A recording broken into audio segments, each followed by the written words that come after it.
1절부터 5절, 한 절씩 읽고 5절을 함께 합독하면서 읽겠습니다. 여호와여, 주의 장막에 머무를 자 누구오며 주의 성산에 사는 자 누구오니이까. 정직하게 행하며 공의를 실천하며 그의 마음에 진실을 말하며 그의 혀로 남을 허물하지 아니하고 그의 이웃에게 악을 행하지 아니하며 그의 이웃을 비방하지 아니하며 그의 눈은 망령된 자를 멸시하며 여호와를 두려워하는 자들을 존대하며 그의 마음에 서원한 것은 해로울지라도 변하지 아니하며 같이 읽어볼까요? 시작. 이자를 받으려고 돈을 꾸어주지 아니하며 뇌물을 받고 무죄한 자를 해하지 아니하는 자이니 이런 일을 행하는 자는 영원히 흔들리지 아니하리이다. 아멘. 예. 자, 성도는요, 예배 후에도 예배자입니다. 믿으십니까? 다시 한번요. 성도는 예배 후에도 예배자입니다. 아멘. 예. 예배를 회복하고 예배의 부흥이 일어났으면 좋겠어요. 여러분도 그렇게 동일한 마음의 소원이 있으십니까? 그럼 우리 함께 선포해 볼게요. 예배로 회복하고 예배로 회복하고 예배로 부흥하는 교회. 예배로 부흥하는 교회 한 번 더 예배로 회복하고 예배로 회복하고 예배로 부흥하는 교회. 예배로 부흥하는 교회 네. 예배가 회복이 되면요, 내가 회복이 됩니다. 내가 회복이 되면 가정이 회복이 됩니다. 순리적으로 흘러가는 거예요. 예배의 부흥이 일어나, 예배가 회복이 되면은 부흥은 일어나는 것입니다. 성경을 보면요, 예배만 살아나면은 부흥은 일어나요. 그런데 문제는 뭐냐면은 이 예배는 너무나 영적인 것이기 때문에 원수가 방해합니다. 원수의 방해가 가장 극심하고 가장 치열한 싸움이 일어나는 것이 예배예요. 예배에 나오기 전에도 내적 갈등이 심하지 않습니까?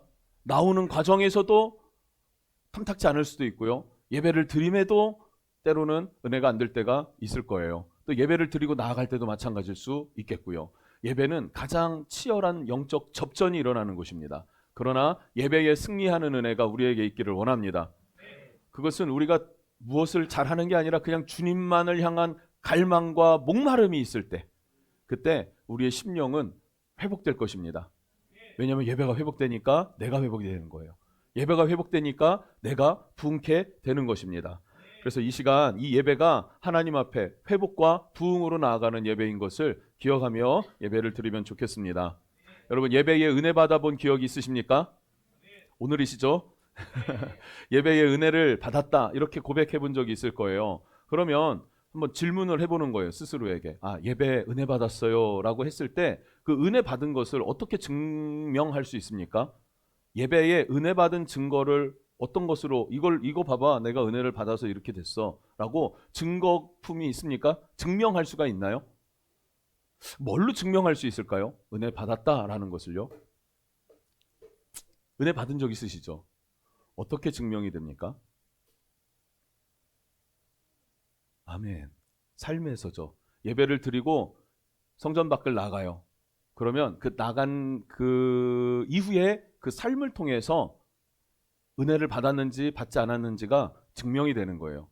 은혜를 받았다고 했는데 삶이 변하지 않는다면은 진짜 은혜 받은 것은 아닐 겁니다. 그럼 좋은 영화를 본 기억 있으십니까? 재밌는 영화 본 적 있나요? 우리가 전에 여기 이사 오기 전에는 옆에 그 CCTV가 바로 옆 빌딩 세이에 있어가지고 같이 영화 보러도 한 몇 번 갔던 기억이 있어요. 그때 봤던 것 중에 하나가 그 뭐였죠? 그 황정민 그 6.25 흥남철수 뭐 이런 거 있었잖아요. 제목 국제시장. 국제시장 그거 같이 보고 그랬던 기억도 있고 꽤 나쁘지 않은 영화를 또 하나 있는 한두 번 더 봤는데 제목은 기억 안 나고요. 어쨌든 여러분 각각 그냥 돈 아깝지 않게 영화를 본 기억이 있을 겁니다. 기분이 좋았죠? 뭔가가 여운이 깊게 남아있을 때가 있지 않습니까? 영화 좋은 걸 보고 나서 그 여운이 때로는 2, 3일 갈 때도 있어요. 근데 질문해 볼게요. 의미 있는 영화를 보고 삶의 변화가 일어나셨습니까? 전문가 말고 전문가는 그럴 수 있을지 모르겠는데 일반적으로 우리가 그러지 않는단 말이죠. 그렇죠? 왜냐하면 영화는 그 용도가 아니에요. 삶을 변화시키는 용도가 영화가 아니에요. 그래, 내 삶을 한번 바꿔보자, 도전받자, 그래서 극장을 가지는 않잖아요. 그런데 우리가 예배를 드리고 은혜를 받고 나아갔다라고 했는데 삶의 변화가 일어나지 않는다면은 극장에서 영화 본 것과 우리가 은혜 받았다고 소위 말하는 그런 예배를 잘 드린 것과 차이가 있을까요, 없을까요? 차이가 없는 거가 되는 거잖아요. 그렇죠? 그래서 우리는 극장에서 영화 보는 것과 같은 예배가 아니라 하나님의 말씀으로 인해서 감동이 일어나고 변화되어지는 그런 은혜가 우리의 삶에 있게 되어야 될 줄로 믿습니다. 그런 예배로 나아가야 되는 줄로 믿어요. 예, 그것이 매우 중요한 것이죠. 그래서 여러분, 예배를 드리고 오늘 나아가실 때 은혜를 받으셔야 되고 또 은혜를 놓고 나가시면 안 됩니다. 잘 챙겨 나가셔야 됩니다. 하나님은 교회에 잘 모셔두고 나가셔도 안 됩니다. 하나님과 함께 나가실 수 있기를 바랍니다.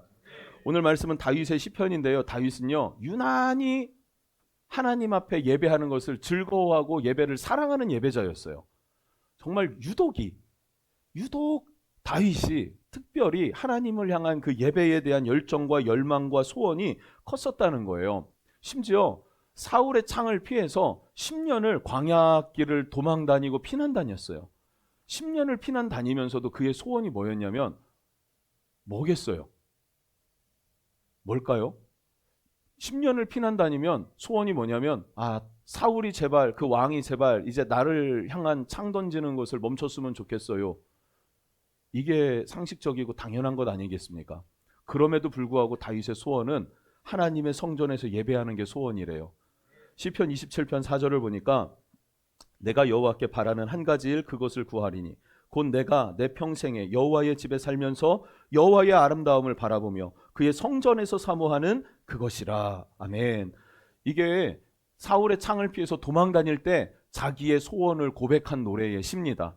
근데 뭐예요? 바라는 한 가지 소원이 있는데 그게 내 평생 여호와의 집에 살면서, 여호와 성전을 말하는 거죠. 여호와의 아름다움을 바라보고 그 성전에서 사모하는 그것, 그 삶을 소원으로 말하고 있습니다. 그러니까 자기가 죽을지언정 예배는 포기 못하겠다라고 하는, 좀 어감은 안 좋아도 예배 중독자, 뭐 이렇게 표현할 수도 있을 것 같아요. 세상 어떤 것보다 예배에 중독되는 것은 행복한 것이고 축복인 줄로 믿습니다. 다른 거에 중독되진 마세요. 뭐 이런 거 있잖아요. 그 담배를 끊었더니 전자담배가 더 심한 중독이 왔다는 뭐 이런 거 있잖아요. 아니면 뭐 사탕 중독 해갖고 뭐 이런 것처럼 중독이 중독으로 이어지는 게 아니라 그런 중독이 다 끊어지고 하나님과 연결되어져서 그렇게 하나님 앞에 예배할 수 있는 것이 복인 줄로 믿어요. 이후에도 다윗의 삶은 예배로 시작해서 예배로 살다가 예배로 마쳤다고 할 수 있는데 압살롬이 반역을 일으켰습니다. 그럼 왕궁에서 떠나야 되지 않습니까?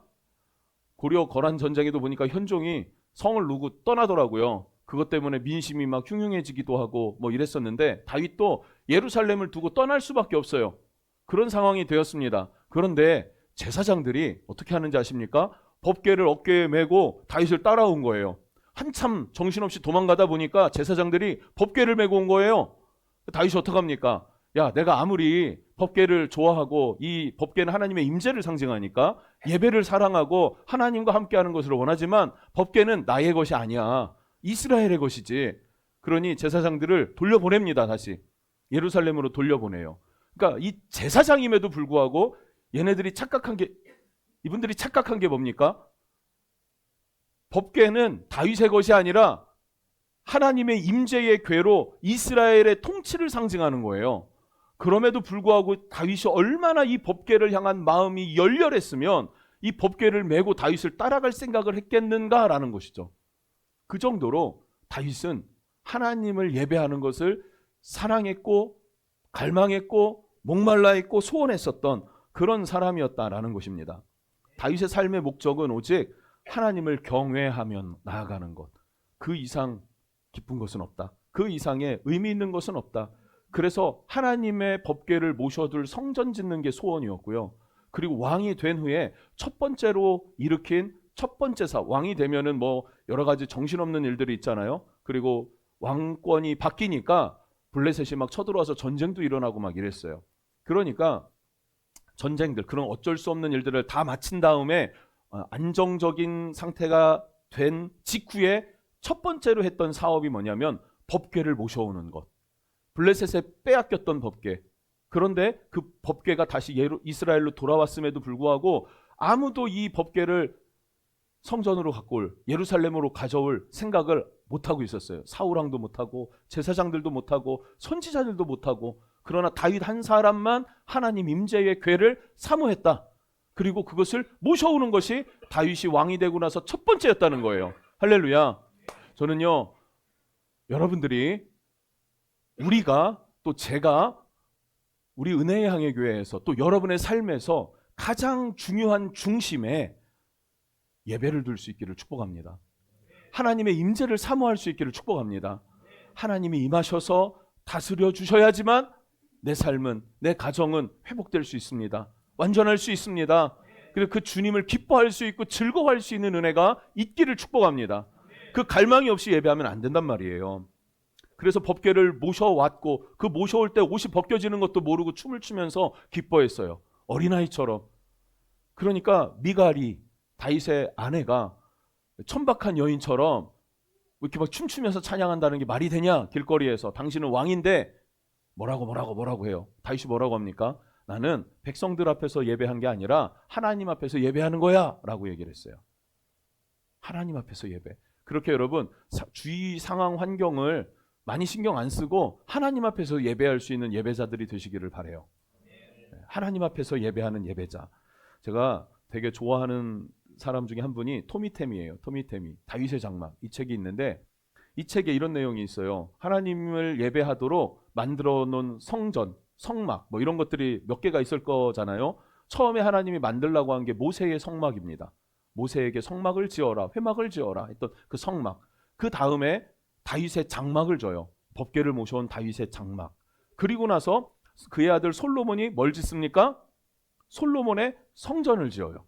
자, 모세의 성막은요, 하나님이 처음으로 법궤를 주시고 그리고 명령하셔서 짓게 한 오홀리압, 부살렐 이 사람들에게 지혜를 부어주셔가지고 그것을 만들어낸 거예요. 그 성막, 최초의 성막.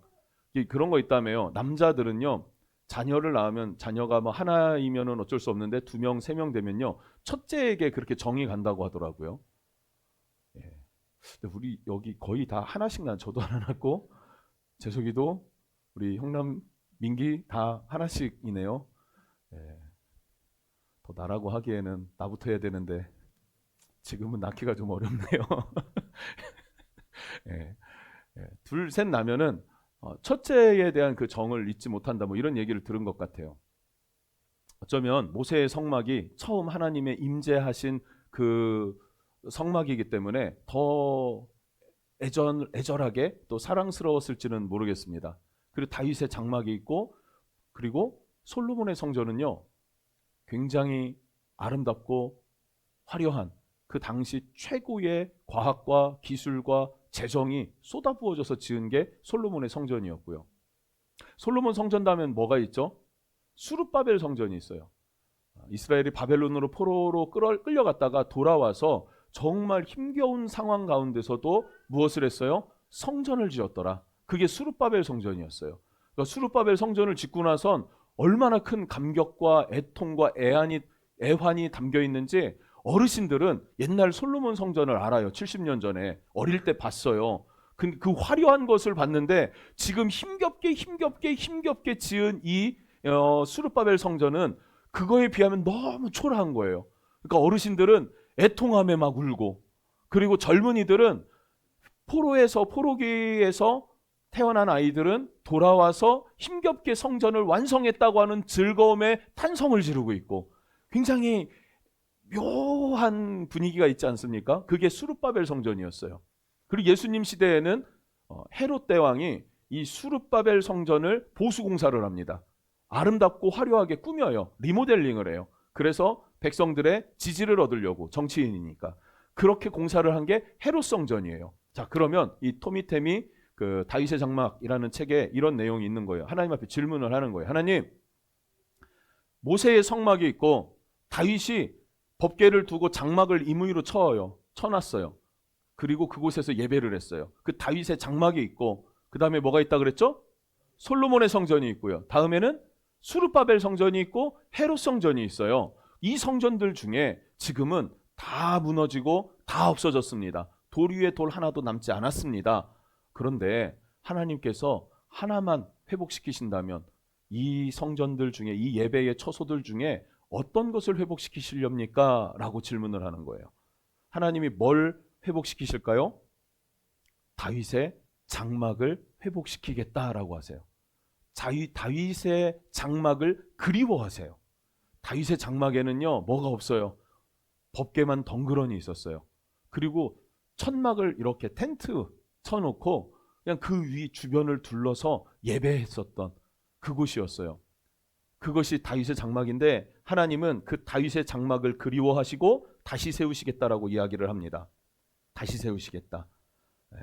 그리고 그 예배, 왜 그 예배의 특징이 무엇인가? 이것을 보면은 레위인들을 회복시켜요. 그래서 예배를 회복시키는데 레위인 4,000명을 뽑고 288명의 예배 인도자를 뽑아서 24반열로 나누어서 제비를 뽑고 그들이 24시간 365일 쉬지 않고 그곳에서 예배하게 합니다. 제가 예전에 교회 탐방 같은 것들을 해본 기억이 있어요.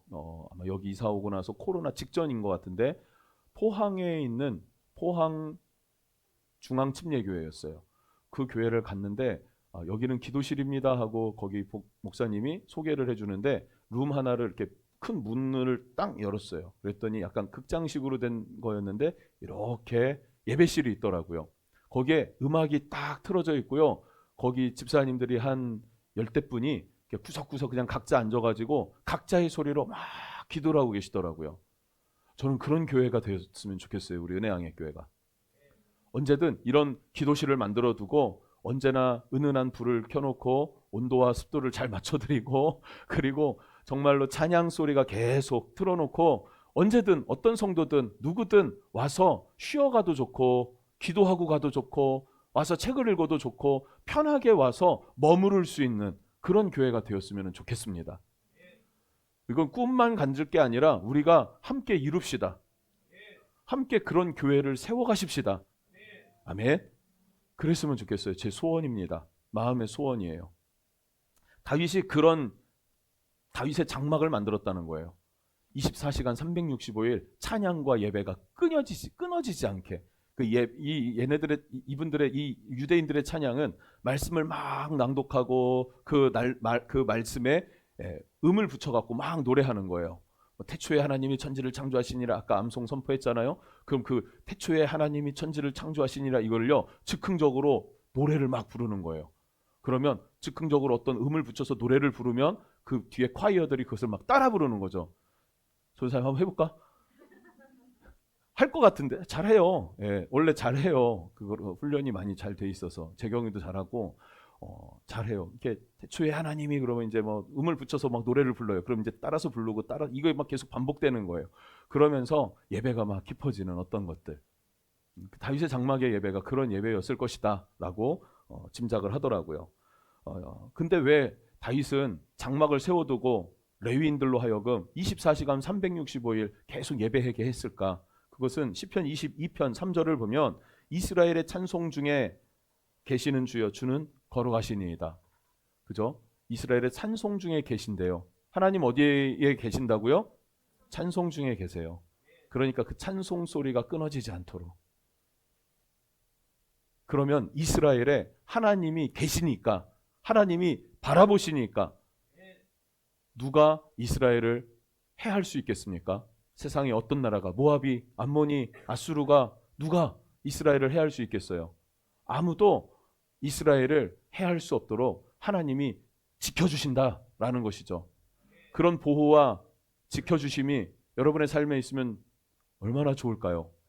그럼 우리의 삶이 어떻게 하면 주님의 그 지켜주심과 보호하심이 함께 할까요? 예배하는 삶을 사는 거예요. 예배자의 삶을 사는 것이죠. 여러분의 삶이 그런 삶 될 수 있기를 정말로 진심으로 축복합니다. 예. 그래서 하나님 말씀하세요. 사도행전 15장 16절 같이 한번 읽어보겠습니다. 시작. 이후에 내가 돌아와서 다윗의 무너진 장막을 다시 지으며 또 그 허물어진 것을 다시 지어 일으키리니. 아멘. 아멘. 예, 모세의 성막도 솔로몬의 화려한 성전도 힘겹게 고난 중에 지었던 수르바벨 성전도 희생과 땀과 피가 묻어 있는 수르바벨이죠. 근데 그런 성전이 아니라 하나님은 다윗의 장막을 다시 지어서 일으키겠다라고 말씀하세요. 예배를 회복시키겠다라는 말이에요. 예배를 회복시키겠다. 이게 아모스서에 있는 말씀인데 아모스서를 보면은 이 다윗의 장막이 회복되면 이방인들이 돌아올 것이다라 그래요. 그러니까 부흥이 일어날 것이다라는 것이죠. 예배가 회복되면 뭐가 따라옵니까? 부흥이 그래서 따라오는 거예요. 아멘. 예. 그래서 다윗은 본질이 뭔지를 알았어요. 예배의 본질이 무엇인지를 알았던 사람이었다라는 것을 우리가 알 수 있습니다. 이 정도로 다윗만큼 예배를 사랑하는 사람이 있었을까? 성경에서도 그렇고 지금도 그렇고요. 찾아보기가 힘든 것 같습니다. 근데 이 다윗이 오늘 시편 15편에 예배는 이런 것이다라고 우리에게 예배 티칭을 하고 있어요. 그것이 오늘 본문입니다. 1절에 하는 말이 뭐냐면 하나님의 임재가 있는 성소에 들어가서 하나님을 뵙고 예배할 자가 누구인가 이거예요. 1절을 보여요. 주의 장막에 머무를 자 누구냐? 주의 성산에 오를 자가 누구냐라고 질문합니다. 그리고 2절부터 답을 해요. 최고의 예배자 다윗이 예배는 이렇게 하는 것이다 라는 것을 가르쳐 주는 거예요. 2절부터 보면 뭐라고 합니까? 정직하게 행하며 공의를 실천하며 그의 마음에 진실을 말하며 정의를 행하는 것 그리고 공의를 실천하는 것.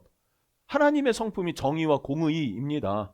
그러니까 하나님의 성품으로 살아가는 것, 그 다음에 그 마음에 진실을 말하는 것. 3절은 뭐라고 합니까? 혀로 남을 허물하지 않는 것. 뒤에서 얘기하는 거 이런 거를 멈춰야 합니다. 그리고 그의 이웃에게 악을 행하지 않는 것. 이웃에게 악을 행하면 안 되죠. 그리고 그의 이웃을 비방하지 않는 것. 비슷한 말 같지만 허물을 말하는 것과 비방하지 않는 것을 따로 말했다는 것은 그만큼 더 세밀하게 우리가 지켜야 할 것들을 말해준다라는 것으로 이해할 수 있겠죠. 4절은 뭐라고 합니까? 그의 눈은 망령된 자를 멸시하며 여호와를 두려워하는 자들을 존대하며 그의 마음에 서원한 것은 해로울지라도 변하지 아니하며. 예, 우리의 눈이 복되기를 축복합니다. 망령된 자를 멸시하며 여호와를 두려워하는 자들을 존대할 수 있기를 축복합니다. 때로는 그런 게 있어요. 사역을 하다 보면 무엇을 하다 보면 나랑 이렇게 스타일이라든지 이렇게 일하는 결이 안 맞는 경우도 있어요. 그런데 그렇다고 해서 반대할 필요는 없는 것이죠. 반대해서는 안 되는 것이죠. 왜냐하면 이 사람은 이 사람 나름대로 하나님을 향한 뭐가 있어요? 존중이 있고 경외함이 있는 거예요. 이 사람을 뭐 하라 그럽니까? 존대해줘야 되는 것입니다. 나랑 안 맞는다고 해서 반목할 필요는 없다. 근데 한국교회는 이 부분에 대해서 많이 약한 것 같습니다. 조금만 성령님, 뭐 방언 이런 얘기를 하면은 은사주의 이러면서 이단 뭐 이렇게 말하는 경향성이 없잖아 있는 것 같아요. 또 여기 있는 사람들은 저쪽에 있는 사람들한테 니네는 복음주의라고 해서 복음이 없다 뭐 이렇게 얘기하기도 하고요. 서로 이렇게 반목할 게 아니라 여기에도 예수 만나서 거듭나고 은혜 안에서 생활하는 사람들이 있고요. 여기에도 동일하게 그렇게 생활하는 사람들이 있어요. 또 우리가 사람인지라 여기에도 무너지고 죄짓고 이상한 짓 하는 사람들이 있고요. 여기도 마찬가지인 거예요. 근데 중요한 것은 뭡니까? 여호와 경외하는 마음에 진실함이 있으면은 그 마음을 존중해 줄 수 있고 존대해 줄 수 있는 마음, 그게 우리에게 있어야 된다라고 다윗은 말하고 있습니다. 그 마음에 서원한 것은 해로울지라도 변하지 아니하며. 약속했으면요 손해를 받더라도 그 약속 지켜라. 5절은 뭐라고 합니까? 이자를 받으려고 돈 구워주지 아니하며 뇌물을 받고 무죄한 자를 해하지 아니하는 자. 이 사람이 어떤 사람이라고 하는 거예요? 1절을 다시 돌아가 보면요 여호와 주의 장막에 머무를 자라는 거예요. 주의 성산에 서는 자가 이러한 사람이라고 다윗이 말하고 있는 것입니다. 그러니까 예배자는요 교회당에서만 예배자가 아니라 교회 밖에서 4절부터 5절까지의 정직한 삶, 공의와 정의를 행하는 삶, 가난한 자를 돌보고 베푸는 삶, 삶의 예배자가 되고 교회에 나와 주일에 예배를 드릴 때에 온전한 예배가 된다는 말이지.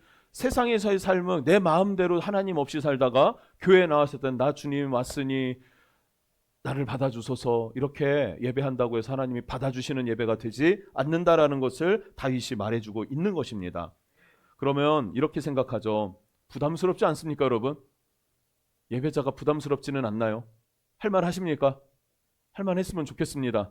그런데 할만 하십니까? 괜찮아요. 교만 아니에요. 나는 할만 해요. 그러면 끄덕이셔도 됩니다. 할만 하십니까? 예. 네. 좀 어렵습니다. 있습니까? 부담스럽습니다. 나는 죽어도 못할 것 같은데요? 이런 생각 들진 않습니까? 저는 이런 생각 되게 많이 들었어요. 어떻게 삶을 이렇게 살아? 이거는 진짜 성령이 충만할 때만 가능하지. 근데 살다 보니 신앙생활 하다 보니 그 성령 충만할 때가 한번 쑥 지나가니까 몇 년 너무 좋았는데 그때를 지나가니까 다시 그때를 돌아가는 게 너무 힘든 거예요. 그래서 이런 삶을 살 수 있을까? 이런 생각이 또한 들지 않나요? 예, 훌륭하십니다. 가르쳐 주세요, 비결 좀. 예, 그래야죠. 근데 어려워 보여도요. 성경이 뭐라고 하냐면 힘들고 어렵지만 예배자의 삶을 살아오고 힘쓰고 애쓰는 우리에게 하나님은 성산에 오를 자격을 주시고 하나님의 성전에 거할 자가 되게 해주십니다. 뿐만 아니라 그 수고와 노고를 갚아주신다고 약속하세요. 5절 마지막에 뭐라고 하십니까? 주님 하는 말이 이런 일을 행하는 자는 영원히 흔들리지 아니하리니 영원히 견고할 것이다. 영원히 견고할 것이다. 누가요? 삶으로 예배하고 주일에 주님의 전으로 나아가는 자, 주님을 갈망하고 주님께 목마른 자, 그 사람은 영원히 흔들리지 않게 하실 것이다. 아멘. 이런 복을 주신답니다. 그래서 다윗이 그런 삶을 살았고 그런 예배자였기 때문에 하나님은 다윗의 장막이 그리우신 거예요. 그리고 우리로 하여금 그 다윗의 장막을 회복하기로 하십니다. 우리 은혜항해교회에 그 다윗의 장막이 세워질지어다. 다윗의 장막이 우리로 하여금 우리의 가정에 세워질지어다. 여러분의 심령에 그 다윗과 같은 예배의 영이 임하기를 예수님 이름으로 축복합니다.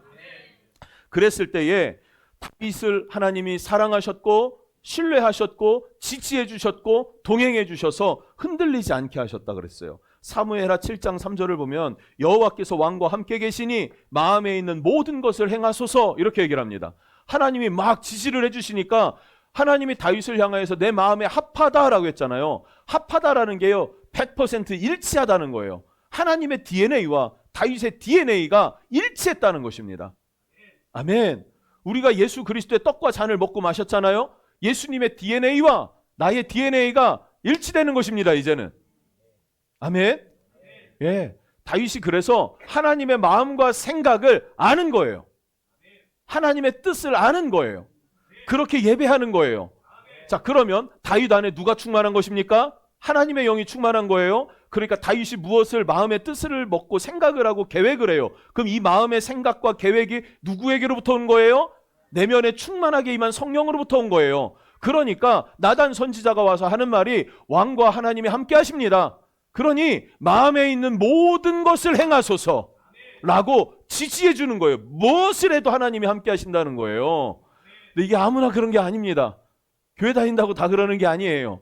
하나님께서 함께하는 그 사람, 그 예배자에게 하나님이 모든 것을 함께 할 수 있는 새 힘을 주신다라고 약속하셨고, 사무엘하 8장 6절을 보면 다윗이 어디로 가든지 여호와께서 이기게 하시니라. 이 말은 반복돼서 나옵니다. 어디로 가든지 이기게 하신다. 어디로 가든지 이기게 하신다. 무엇을 하든지 마음의 소원대로 행하라. 하나님이 함께 하시고 지지해 주신다. 할렐루야.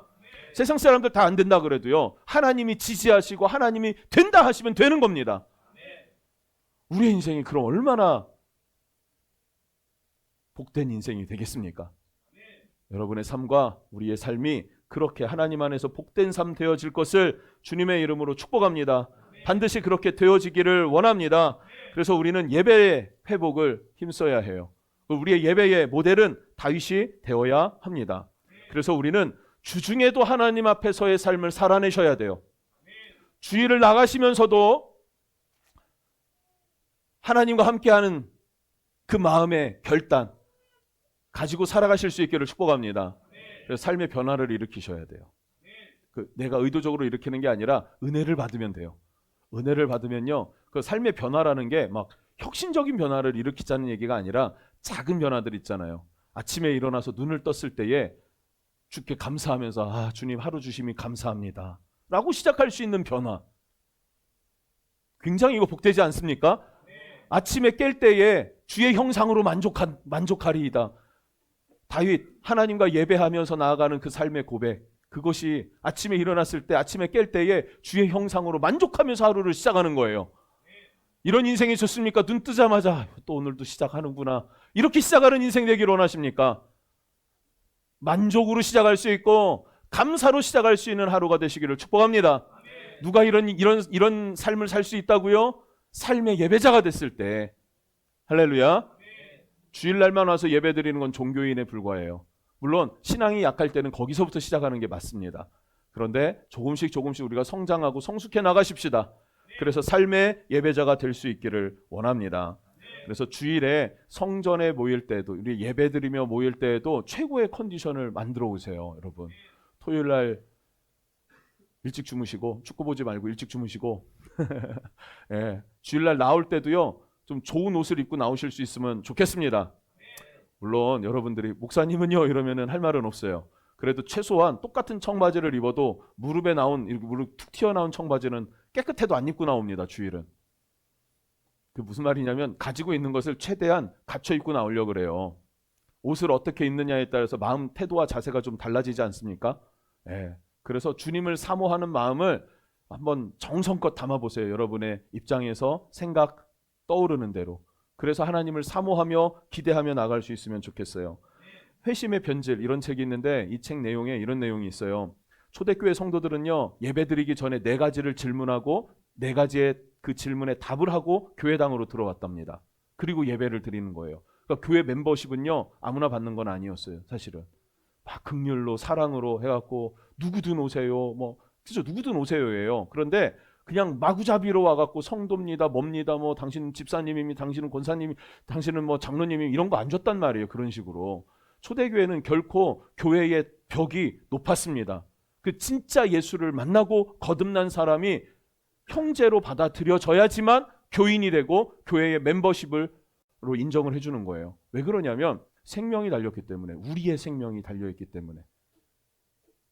그리고 이들에게 이 질문을 하는 거예요. 4가지 질문. 첫 번째, 한번 여러분도 한번 속으로 대답해 보십시오. 속으로 하셔야 됩니다. 첫 번째, 당신은 지난 한 주간 가난한 자들을 돌봤습니까? 이 질문에 답을 하고, 두 번째, 당신은 지난 한 주간 병든 삶을 돌봤습니까? 병든 사람들을 돌보는 삶을 사셨습니까? 이거죠. 또 세 번째, 당신은 지난 한 주간 나그네들을 돌보셨습니까? 네 번째, 당신은 지난 한 주간 원수를 사랑했습니까? 이 4가지의 질문을 답을 하고, 만약에 어겨지는 것들이 있다면 4개 중에 몇 개 지키셨어요? 지난 한 주간에? 하나 지켰어요? 3개는 못 지킨 거죠? 그럼 이 3가지 못 지킨 걸 어떻게 하는 거예요? 주님, 내가 이런 돌보는 삶의 예배자가 되지 못했습니다. 다시 나에게 말씀으로 은혜 주시고 도전해 주십시오. 주님의 뜻대로 살기를 원합니다. 이끌어 주십시오. 기도하고 정돈하고 다시 그러고 들어오는 거예요, 예배당에. 그리고 예배를 드리는 것이 초대교회 문화였다. 이거 성경은 아닌데 이 책에서는 그렇게 얘기를 해요. 근데 맞을 것 같지 않습니까? 다윗도 삶의 예배가 있어야 하나님의 성산, 하나님의 성소로 들어가 예배할 수 있다, 하나님 앞에 설 수 있다, 이렇게 얘기를 하고 있고, 초대교회라는 것은 예수님의 제자들의 가르침을 받은 자들이잖아요. 그렇죠? 그렇게 교회가 세워진 거잖아요. 그러니 제자들이 가르친 것을 누가 가르쳤겠습니까? 주님이 가르쳐 주시지 않았겠어요? 주님이 원하시는 것, 성경도 말하고 있고 초대교회도 행했었던 것, 이 시대는 없어져 버리니까 세속화돼 버리는 거예요. 그러니 교회에 복음의 권능이 잘 나타나지 않는 것 같고 하나님이 긴가민가 되는 것이죠. 아니에요. 하나님 살아계십니다. 하나님은 권능이 있으신 분이고 우리를 사랑하시는 분이시고 구원하시는 유일한 분이세요. 하나님은 철학이 아니에요. 관념도 아닙니다. 살아계신 유일한 하나님이세요. 그런데 그 하나님을 경험하려면 종교적인 것으로 되는 게 아니란 말이죠. 진정한 예배의 회복이 일어나야 할 줄로 믿습니다.